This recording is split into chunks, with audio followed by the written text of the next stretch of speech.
अस्सलामुअलैकुम। Supreme court of Pakistan से मैं हूं इब्रार हुसैन अस्तरी और नाज़रीन, दो अहम खबरें आपके सामने रखूंगा। एक तो सुप्रीम कोर्ट में 3 जजेस की तैनाती के मामले पर नई बहस छिड़ चुकी है कि सीनियरिटी के मामले पर चीफ जस्टिस काजी फायसा जो माजी में दावे वादे और बड़ी बड़ी बातें करते थे, उसी अपने ही उसूलों को किस तरह बालाए ताक रखकर सीनियरिटी को नज़रअंदाज कर रहे हैं। इसके अलावा chief justice Lahore high court की सुप्रीम कोर्ट बतौर जज तैनाती हुकूमत की जीत करार दी जा रही है। उस पर चीफ जस्टिस काजी फायसा की सपोर्ट उनको हासिल, इस पर बहुत सारी बातें की जा रही हैं। जबकि सुप्रीम कोर्ट के 3 मुस्तकबिल के चीफ जस्टिस काजी फायसा के बाद बनने वाले Justice Mansoor Ali Shah, justice Munib Akhtar, Justice Yahya Afridi की मुखालिफत इस बात का तासुर दे रही है कि शायद लाहौर हाई कोर्ट के चीफ जस्टिस को सुप्रीम कोर्ट का चीफ जस्टिस जज नहीं बनाना चाहिए था। उसकी वजह ये थी कि लाहौर हाई कोर्ट में एक पावरफुल जज यानी चीफ जस्टिस मौजूद रहता। लेकिन 5-4 के फैसले से 9 में से ये फैसला हुआ कि जो chief justice Lahore high court हैं शहजाद साहब, उन्हें सुप्रीम कोर्ट का जज बनाया जाएगा। और फिर इस पर बड़ी बहस शुरू हो चुकी है कि आखिर ये सब क्या है। और फिर कुछ ट्वीट्स हैं सहाफ़ी दोस्तों के जो कुछ हक़ाइक़ बता रहे हैं माजी के मौजूदा सूरत हाल में और मुस्तकबिल में क्या कुछ इसके इम्पैक्ट पड़ सकते हैं। इसके अलावा नाज़रीन, इस व्लॉग के अंदर आपको हद तक इज़्ज़त यानी पंजाब में जो एक कानून पास किया गया है कि सहाफ़ियों, सोशल मीडिया एक्टिविस्टों, फेसबुक, ट्विटर पे आप जो भी चीज़ करेंगे अब आपके ऊपर बड़ा जुर्माना होगी, बड़ी सज़ाएँ होंगी। और उस पर सिर्फ मरियम नवाज़ की हुकूमत नहीं बल्कि पाकिस्तान पीपल्स पार्टी ने भी सहूलतकारी की है। इस सहूलतकारी का भी आपके सामने तमाम तर तफसीलात से आप लोगों को आगाह करूँगा। तो सबसे पहले नाज़रीन, सुप्रीम कोर्ट में गुज़िश्ता रोज़ सुप्रीम जुडिशल कमीशन का इजलास हुआ। 9 मेंबरान इस इजलास में होते हैं। सुप्रीम कोर्ट के चीफ जस्टिस के अलावा जो 4 सीनियर जजेस होते हैं, जिसमें जस्टिस मंसूर अली शाह थे, जस्टिस मुनीब अख्तर थे, जस्टिस याया अफरीदी थे और जस्टिस अमीनुद्दीन खान थे। ये 5 सुप्रीम कोर्ट के जज, एक जज रिटायर जस्टिस मंजूर मलिक, इसको मिलाए तो 6। और फिर अटॉर्नी जनरल मंसूर उस्मान ऐवान 6। इसके अलावा वज़ीर कानून आज़म नज़ीर तारड़ 8 हो गए। और फिर 9वें में पाकिस्तान बार कौंसिल के नुमाइंदे अख्तर हुसैन थे। अब 9 में से 5-4 के तनासब से chief justice Lahore high court को सुप्रीम कोर्ट के जज बनाने की सिफारिश की गई। और इसके अलावा आपको पता है 2 और जजेस हैं, एक शाहिद बिलाल और फिर दूसरे chief justice Sindh high court Aqeel Abbasi साहब, उनको भी सुप्रीम कोर्ट के जज बनाएंगे। एक तरफ सुप्रीम कोर्ट में 17 जजेस की तादाद पूरी हो गई, लेकिन चीफ जस्टिस जो है लाहौर हाई कोर्ट की तैनाती पर सवालात उठाए जा रहे हैं। तो वहीं पर chief justice Islamabad high court Aamir Farooq को सीनियरिटी की बुनियाद पर सबसे ज़्यादा सीनियर होने के बावजूद सुप्रीम कोर्ट न लाने के हवाले से भी बड़ी जो है वो बातें गर्दिश कर रही हैं, बड़ी अफवाहें गर्दिश कर रही हैं। और उस पर डिस्कशन हो रही है कि आखिर आमिर फारूक को क्यों नहीं लाया गया, कि क्या कहीं आमिर फारूक आ गया तो इस्लामाबाद में चीफ जस्टिस का जो ओहदा है, आमिर फारूक के बाद जो अगले चीफ जस्टिस बनने थे मोहसिन अख्तर कियानी, क्या जिन्हें इस्टेब्लिशमेंट के मुखालिफ समझा जाता है, क्या वो आकर कंट्रोल करते तो शायद हाई कोर्ट में मसाइल बनते। या फिर जिस तरह लाहौर हाई कोर्ट का तज़किरा किया जाता है कि जो मौजूदा चीफ जस्टिस से वो शहजाद अहमद साहब, वो इस्टेब्लिशमेंट के अगेंस्ट थे, तो उन्हें किसी तरह वहाँ से हटाना था। और फिर एक ये भी तासुर दिया जा रहा है कि जब वकला का वहाँ पर एहतजाज हुआ और चीफ जस्टिस ने जब अहकाम दिए और वहाँ पर वकला के ऊपर क्रैकडाउन हुआ, तो नून लीगी हिमायती वकला की जानिब से प्रेस कॉन्फ्रेंस करके ये कहा गया था कि सदर सुप्रीम कोर्ट बार और पाकिस्तान बार समेत कुछ अहम शख्सियात ने चीफ जस्टिस काजी फायसा से मुलाकात की और उन्हें जो है लाहौर हाई कोर्ट से हटाने की यकीन दहानी कराई गई है। वो प्रेस कॉन्फ्रेंस भी आपके सामने रखूँगा, उसमें क्या कुछ कहा गया। एक हमारे साफ़ी हैं, उन्होंने इस हवाले से ट्वीट किया हुआ है और उसकी तफसीलात भी है। नाज़रीन, यहाँ पर कुछ सुप्रीम कोर्ट के जो कोर्ट रिपोर्टिंग है करने वाले या कुछ अहम साफ़ी हैं, उनके कुछ ट्वीट्स हैं, उसके हवाले से आपके सामने तफसीलात रखूँगा। अदील सरफराज हैं, सुप्रीम कोर्ट के सुनो टीवी से वाबस्ता हैं, पिछले 10-12 साल से सुप्रीम कोर्ट की बीट करते हैं, सीनियर साफ़ी हैं। उन्होंने एक ट्वीट किया है, बदलता है रंग आसमां कैसे कैसे।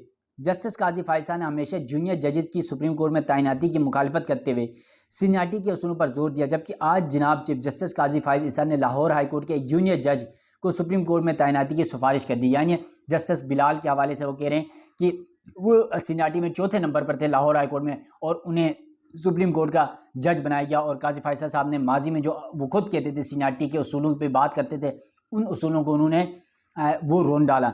इसके अलावा नाज़रीन कुछ ट्वीट्स हैं, जुल्करनैन इकबाल हैं जो बोल्ड टीवी से वाबस्ता हैं, बड़े सीनियर साफ़ी हैं और सुप्रीम कोर्ट के बहुत अच्छे रिपोर्टर्स में से एक हैं। वो लिखते हैं, हमेशा सीनियरिटी उसूलों की बात करने और उस पर खत लिखने वाले चीफ जस्टिस काजी फाइज ईसा, वजीर कानून आज़म नज़ीर तारड़ और पाकिस्तान बार कौंसिल ने लाहौर हाईकोर्ट से चौथे नंबर के जस्टिस शाहिद बिलाल को सुप्रीम कोर्ट का जज बना दिया, जबकि chief justice Islamabad high court justice Aamir Farooq को यकसर नज़रअंदाज कर दिया। यानी जो मैं पहले तज़किरा कर चुका हूँ कि सीनियरिटी पर चीफ जस्टिस आमिर फारूक सबसे पहले नंबर पर थे, लेकिन उन्हें नज़रअंदाज इसलिए किया गया, ये तासुर दिया जा रहा है कि अगर वो उन्हें सुप्रीम कोर्ट लाया जाता तो फिर इस्लामाबाद हाईकोर्ट के चीफ जस्टिस मोहसिन अख्तर कियानी बनते, जिन्हें ये तासुर दिया जाता है, ये समझा जाता है कि वो इस्टेब्लिशमेंट के बहुत अगेंस्ट हैं और हुकूमत यानी मुस्लिम लीग नून और PDM के बहुत अगेंस्ट हैं।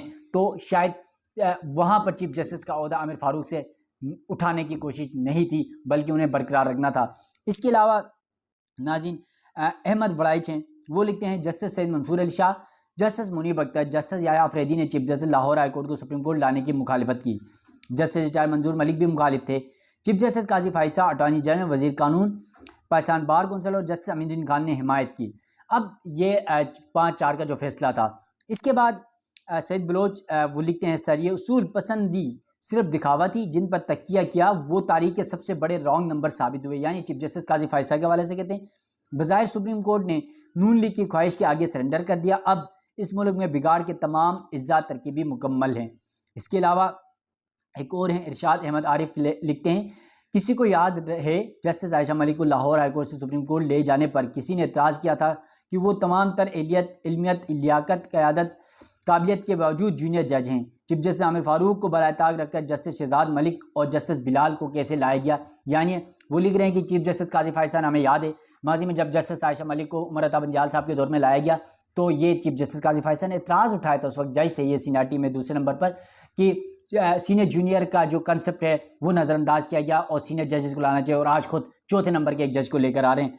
इसके अलावा जो है कुछ और भी चीज़ें हैं। फिर सैयद बलोच लिखते हैं, ज़राए के मुताबिक ये चारों मेंबरान इस बात के कायल थे कि लाहौर हाईकोर्ट में फ़िलहाल ताकतवर और मजबूत असाब के चीफ जस्टिस की ज़रूरत है। यानी Justice Mansoor Ali Shah, Justice Yahya Afridi, Justice Munib Akhtar और जस्टिस मंजूर मलिक रिटायर जो जज हैं, ये 4 का तासुर का मौक़िफ़ था कि लाहौर हाईकोर्ट में एक तगड़ा चीफ जस्टिस होना ज़रूरी है। तो इसलिए जो शहजाद मलिक साहब हैं उन्हें सुप्रीम कोर्ट नहीं लाना चाहिए, बल्कि उसे हाई कोर्ट का चीफ जस्टिस बरकरार रहना चाहिए। अब ये बातें थी। तो माजी का कुछ आपको हवाले देता हूँ। एक हैं साफ़ी दोस्त हैं उबैद भट्टी, वो लिखते हैं कि 8 मई वाली प्रेस कॉन्फ्रेंस से महज इत्तेफाक या प्लान के मुताबिक chief justice Lahore high court justice Malik Shahzad की सुप्रीम कोर्ट एलिवेशन के खिलाफ justice Mansoor Shah, justice Munib, justice Afridi और जस्टिस रिटायर मंजूर मलिक ने, जबकि chief justice Pakistan justice Aminuddin, attorney general, वजीर कानून, मेंबर पाकिस्तान बार कौंसिल ने हक में वोट दिया।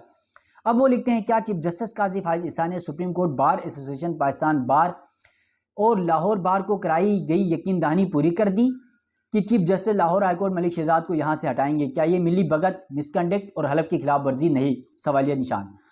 फिर कहते हैं 8 मई को पाकिस्तान बार कौंसिल के वाइस चेयरमैन कामरान बशीर मुगल को कि ये प्रेस कॉन्फ्रेंस यूट्यूब से सुन लें, जिसमें प्रेस कॉन्फ्रेंस के ख़त्म होने से कबल उनको कॉल आती है और ये दोबारा मीडिया से बात करते हुए बताते हैं कि सदर सुप्रीम कोर्ट बार शहजाद शौकत और पाकिस्तान बार कौंसिल के रियाजत हुसैन ने चीफ जस्टिस से मुलाकात करके गुजारिश की और चीफ जस्टिस ने यकीन दहानी कराई, इसलिए हमने उनका शुक्रिया अदा किया। 8 मई को लाहौर में उगला एहतजाज को आज़म नज़ीर तारड़ ग्रुप के एहसन बोन लीड कर रहे थे, लेकिन पुलिस ने उनके एहतजाज को पुरतशद्दुद अंदाज से रोकने की कोशिश की, गिरफ्तारियाँ की। ज़राए बताते हैं कि ये तमाम एहतजाज और पुलिस का क्रैकडाउन हुकूमत की प्लानिंग थी और इससे चीफ जस्टिस लाहौर हाईकोर्ट के सामने वकला को खड़ा करके उनको यहाँ से हटाने का रास्ता बनाया जाए, वरना चीफ जस्टिस मरियम नवाज़ की हुकूमत के लिए शदीद मुश्किलात करते रहेंगे। इलेक्शन ट्रिब्यूनल में नून लीग की सीटें खतरे में रहेंगी और मातहत अदालतों के उनके लगाए जजेस से 9 मई के केसेस में पकड़े गए लोगों के रिलीफ मिलते रहेंगे।